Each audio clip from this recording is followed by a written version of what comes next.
আসসালামু আলাইকুম। গান্ডি গোস্তা বান্দি রওনা দিছি চাঁদপুরে, আর বাড়ি নোয়াখালী যাইতেছি চাঁদপুর। কিলে যাইতেছি ভাইরাল মিজান ভোট দিব ধানের শীষে। তার লগে লগে হিস লইছি, কারণ তার ছাড়া আর গতি নেই, কথা বুঝুন না? সে হয়েছে আর গতি, আসল কথা আর গুরু। তো গুরু লগে যাইতেছি চাঁদপুরে। চাঁদপুরে তো নোয়াখালী যাইম, গুরুর লয়ে যাইম গই। গুরু আমাকে বাড়ি যাবেন না? হ্যাঁ যাম, এই তো সুযোগ আবার হাব নেই, সুযোগ খেলা আছেন। এই সুযোগ গাড়ি ঘোড়া বন্ধ করতে হবে, অটোত করি হারি, রিসিভ করি হারি, যে কোনো জায়গায় ঠেলা গাড়ি করি হারি, গুরুর লই যাইম গাঙ্গু বাড়ির মধ্যে। দেখা হচ্ছে এলাকাবাসী আপনাদের সাথে। কোনদিন আল্লাহ বাসালে আমরা আমগো সানপুর যাবো। আজকে রওনা দিছি, কালকে আমগো সানপুর থাম, পরশুকে আমগো সানপুর থাম। হ্যাঁ, তৃতীয় দিন থাম আমরা নোয়াখালী। হ্যাঁ, চতুর্থ দিন থাম আল্লাহ বাসালে আমগো কুমিল্লা। আমগো এক মোল্লা ভাই আছে, মোল্লা ভাইয়ের বাড়ি থাম। এই 7 দিনের সবরে আমরা 3 ডিস্ট্রিক্টে থাকবো।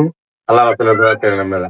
আমরা কই থাই আপনারা দেখতে পারবেন। মানে আপনি জানা দিছে আমরা ইউটিউবার বাড়িতে যাই ঘুরিয়ে আইবো। আমরা যারা আমগো ভিডিও করে অনেক করে শেয়ার সাপোর্ট করবেন, করলে আবার মনে করেন পাইবেন আমগুলো লগে যাইতে আছে। এরা আঙ্গুল লগে যাইবো, আমগো ভিডিও করে ছাড়বো। আমরা এটি বুঝি না, আমার কাছে কিছু নাই। তাহলে 2-1 জন যাইতো চায়, আরো আমার খাবায়, আমার খাবার লাগে না। তো আমরা যাইতেছি, আঙ্গুলো দোয়া করে না, কি হয় না হয় সকল আপডেট আঙ্গু মন ফুটপ্রিন্টের মধ্যে পাইবেন। আর মাহমুদুল্লাহ বিডি নাকি হেটার মধ্যে পাইবেন। আপনারা লগে থাকেন। আল্লাহ হাফেজ। দেখেন, আল্লাহ হাফেজ। বালতি